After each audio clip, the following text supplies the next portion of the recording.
Hello दोस्तों, कैसे हैं आप सब। उम्मीद करती हूँ अच्छे और मस्त होंगे। आज की कहानी है दहेज में आई बहू की शेफ बहन।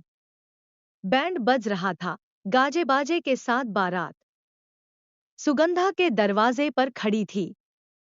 पिता की आंखों में संतोष था कि बेटी की शादी अच्छे घर में हो रही है। माँ दूर से सुगंधा को देख रही थी, जैसे बचपन के सारे क्षण आंखों में उतर आए हों। पर उस शाम एक और चेहरा था जो भीड़ में खोया हुआ था, आरती का। आरती, सुगंधा की छोटी बहन, उम्र में 2 साल छोटी, पर समझ में कभी पीछे नहीं रही। वही आरती जिसने माँ के साथ चूल्हे पर रोटियां बनाई थी। वही आरती जिसने बहन की शादी के लिए अपने शेफ बनने के सपने को रसोई के स्टोव में जला डाला था। बिटिया के साथ दहेज में क्या क्या भेज रहे हो। शादी के मंडप में जब श्यामलाल जी, लड़के के पिता, ये पूछते हैं तो सुगंधा के पिता नजरें झुकाकर जवाब देते हैं, गाड़ी, अलमारी, बर्तन, जमीन के कागज और एक जिम्मेदारी। श्यामलाल चौंकते हैं, एक और जिम्मेदारी। सुगंधा के पिता आंखों में आंसू लिए कहते हैं, छोटी बेटी आरती, मां बाप नहीं रहे तो बहन के साथ रहेगी जब तक अपने पैरों पर न खड़ी हो जाए। श्यामलाल कुछ नहीं कहते, बस एक लंबी सांस लेते हैं और सिर हिला देते हैं। वो मान तो जाते हैं, पर उनके मन में एक बोझ बैठ जाता है। शादी के बाद डोली उठती है। सुगंधा और आरती एक ही गाड़ी में बैठकर ससुराल जाती हैं। कोई कुछ नहीं बोलता। आरती खिड़की से बाहर देखते हुए सोचती है, क्या सच में मैं बोझ बनकर जा रही हूं। ससुराल का घर बड़ा था, लेकिन उतना ही ठंडा भी। दीवारें चमकती थी, मगर रिश्तों में रंगत नहीं थी। कुसुम देवी सास ने आरती को देखकर मुंह बनाया। इसे भी साथ लाना जरूरी था क्या। हमने बहू मांगी थी, रसोई का बोझ नहीं। सुगंधा कुछ बोलना चाहती थी, लेकिन शादी के पहले ही दिन कुछ कहना शायद ठीक नहीं लगता।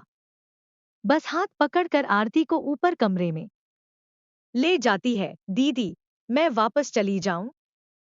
आरती की आंखें डबडबाई हुई थी। नहीं आरती, तू मेरी बहन ही नहीं, मेरी सच्ची ताकत है। तू जब तक चाहे यहीं रहेगी, सुगंधा ने गले लगाकर कहा। अगले दिन से ही आरती रसोई में काम पर लग जाती है। कुसुम देवी को ये देखकर अच्छा लगता है कि काम करने वाली एक और मुफ्त की मदद मिल गई है। वो सबके सामने कहती हैं, आजकल की लड़कियां तो बहनें भी दहेज में आ जाती हैं, पता नहीं कल को क्या क्या आएगा। आरती सुनती है, लेकिन कुछ नहीं बोलती। उसके कान आदी हो चुके हैं तानों के। रात को जब सब सो जाते हैं, आरती चुपके से अपने बैग से एक पुराना डायरीनुमा नोटबुक निकालती है। उसमें माँ की लिखी रेसिपी, कुछ नई नोट्स और शेफ बनने के सपने छपे होते हैं। वो दीवार की ओर मुंह करके धीरे से पढ़ती है। लहसुन अदरक का सही अनुपात ही स्वाद को गहराई देता है। सुगंधा उठकर देखती है, सोई नहीं तू। नींद नहीं आ रही दीदी, बस ऐसे ही। आरती झूठ बोलती है, मगर उसकी आंखों में अभी भी कुछ जल रहा होता है, सपनों की राख। एक दिन आरती रसोई में गलती से ऐसा अचार बना देती है जिसका स्वाद पूरे घर में फैल जाता है। गुलाबो चाची पड़ोसन आती है और पूछती है, बहू जी, ये क्या महक है। ऐसे तो हमारे घर में भी नहीं बनता। कुसुम देवी चिढ़कर बोलती हैं, कुछ नहीं, इस नई आई अचार बहन ने कुछ बना डाला है। गुलाबो चाची हंसती हैं, लेकिन स्वाद लेकर चौंक जाती हैं। बाप रे, ये तो असली गांव वाला स्वाद है। कौन बनाया ये। आरती धीरे से हाथ उठाती है। गुलाबो चाची आरती को ध्यान से देखती हैं। तेरे हाथ में जादू है बच्ची। क्या तू मेरे लिए थोड़ा अचार बना सकती है? पैसे दूंगी। आरती पहले चौंकती है, फिर एक हल्की मुस्कान के साथ हाँ कह देती है। पर वो नहीं जानती ये हाँ उसकी जिंदगी का सबसे बड़ा मोड़ बन जाएगा। सुगंधा उस रात आरती के पास बैठती है। तू आज पहली बार मुस्कुरा रही है आरती। दीदी, वो बोली, पैसे दूंगी, पहली बार कोई मेरे स्वाद को कीमत देने को तैयार हुआ है। मुझे अच्छा लगा। तेरे स्वाद की कोई कीमत नहीं, वो तो अमूल्य है, तू बस रुक मत। आरती मुस्कुराते हुए कहती है, दीदी, अब मैं पीछे नहीं हटूंगी, चाहे रसोई हो या जीवन, मैं अपना स्वाद छोड़ूंगी नहीं। आरती जब पहली बार अपने दीदी के ससुराल में आई थी, तो उसके भीतर उत्सुकता से भरा एक सपना था। खाना बनाना, लेकिन सिर्फ रोटियां नहीं, वो स्वाद जो आत्मा को छू जाए। वह माँ के साथ गांव की रसोई में जो अचार, चटनी और खमीर वाली रोटियां बनाती थी, उनकी यादें उसके हाथों की पहचान थी। सुगंधा ने उसे एक दिन हल्के से टोका, तू तो कमाल की रसोई करती है, बस तू खुद को पहचान नहीं पाई।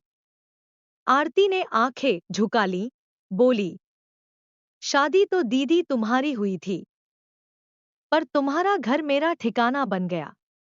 अगर तुम्हारी सास ने इजाजत ना दी होती, तो क्या मैं कभी ख्वाब देख पाती? सुगंधा ने मुस्कुराकर कहा, ख्वाब देखना कभी किसी से पूछकर थोड़ी होता है, बस अब उड़ान भर। उस रात चूल्हे की धीमी आंच पर उसने मिर्ची का अचार बनाया पुराने बर्तन में, बिना किसी नापतोल के, बस माँ की यादों से। सुगंधा ने अपने पति के पुराने मोबाइल से उसका अचार बनाते हुए वीडियो बनाया। कोई एडिटिंग नहीं, कोई बैकग्राउंड म्यूजिक नहीं, सिर्फ वो कच्चा सच जो घरों में पकता है। वीडियो का कैप्शन था, जब बहनें रसोई में इंकलाब लाती हैं। कुछ दिनों में उस वीडियो पर 2000 व्यू आ गए, फिर 10,000, फिर एक महिला उद्यमिता पेज ने उसे शेयर किया। आरती ने तब पहली बार जाना कि उसका स्वाद सिर्फ पेट नहीं, रिश्तों को भी भर सकता है। अब सुबह की शुरुआत सिर्फ दूध उबालने से नहीं होती थी, बल्कि सोशल मीडिया के कमेंट्स पढ़कर होती थी। मेरी माँ की याद आ गई। इतना प्योर अचार कहाँ मिलता है अब? ऑर्डर कैसे करें? सासू माँ, जिन्हें सब बड़की माई कहते थे, को यह पसंद नहीं आया। वे बोली, बहनें हैं, बहनें ही रहो, घर का काम छोड़ बहुरानी। और उसकी बहन बाजार बनने चली है। सुगंधा ने मुस्कुराते हुए जवाब दिया, बाजार तो पहले से है अम्मा, पर अब उसमें अपनी गंध भी होगी, घर की। फिर एक दिन वही बड़की माई, जब उनकी पुरानी सहेली हरदेई चाची आई, तो गर्व से बोली, हमरी बहुरिया की बहन जो अचार बनावे है, सब शहर में पूछ रहा है। बेटियों का हुनर अब सिर्फ रोटी बेलने तक नहीं रहा। गांव की पंचायत में महिला उद्यमियों के लिए मेला लगा। वहां आवेदन पत्र में जब आरती ने नाम लिखा, तो उसके हाथ कांप रहे थे। क्या मैं इसके लायक हूं?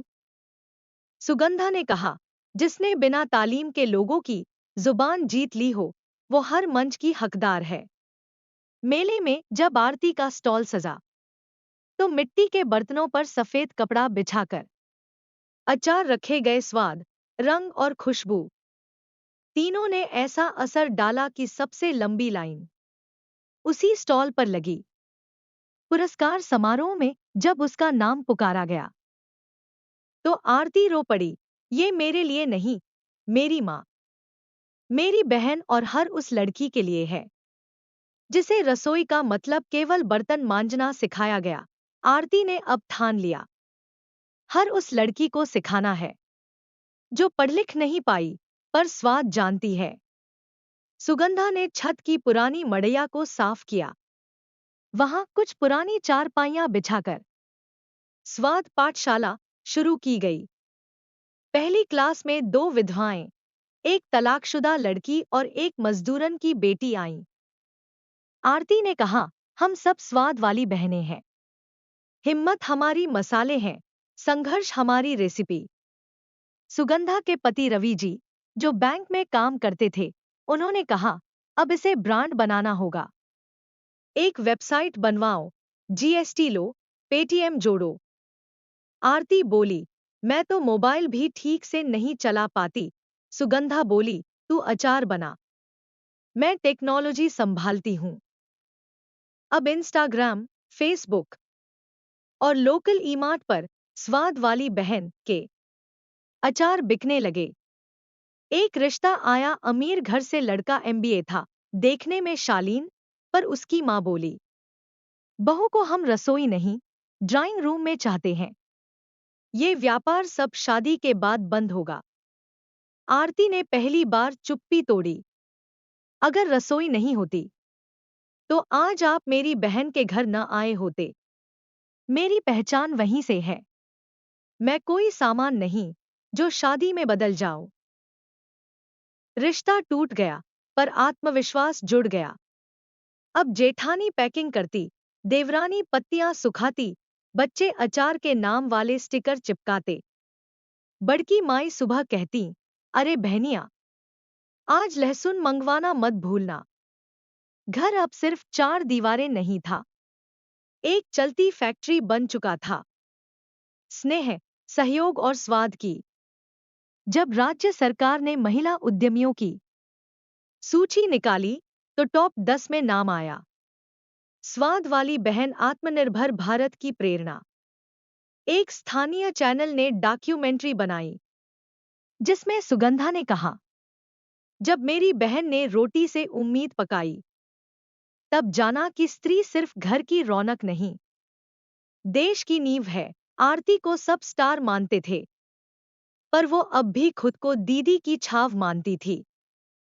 एक दिन बोली, दीदी, तुम्हारे बिना ये सब नामुमकिन था।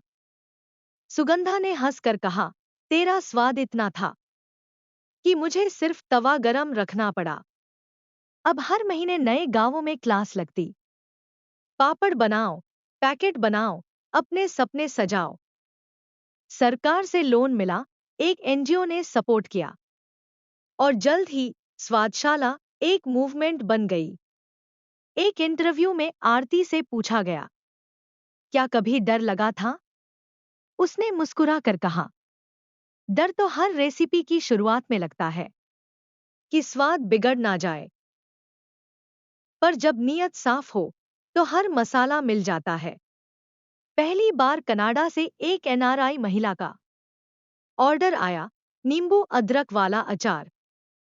आरती ने पैकेट को हाथ जोड़कर विदा किया, जैसे बेटी को विदा करती हो। बोली, जा बेटा, वहां भी किसी की याद बन जाना। अब हर गांव में एक दीवार पेंट होती, एक औरत हंसते हुए अचार बांट रही है, और ऊपर लिखा होता, स्वाद वाली बहन, एक रसोई, हजार सपने। सुगंधा और आरती अब सिर्फ बहनें नहीं थी, वे एक आंदोलन थी।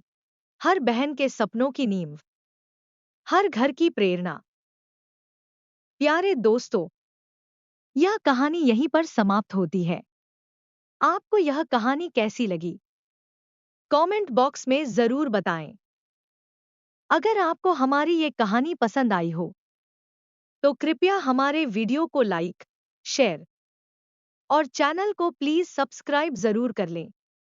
इससे हमें मोटिवेशन मिलता है, और आप तक ऐसी ही प्रेरणादायक और मजेदार कहानियां सबसे पहले पहुंचती रहेगी। प्यारे दोस्तों, नमस्कार।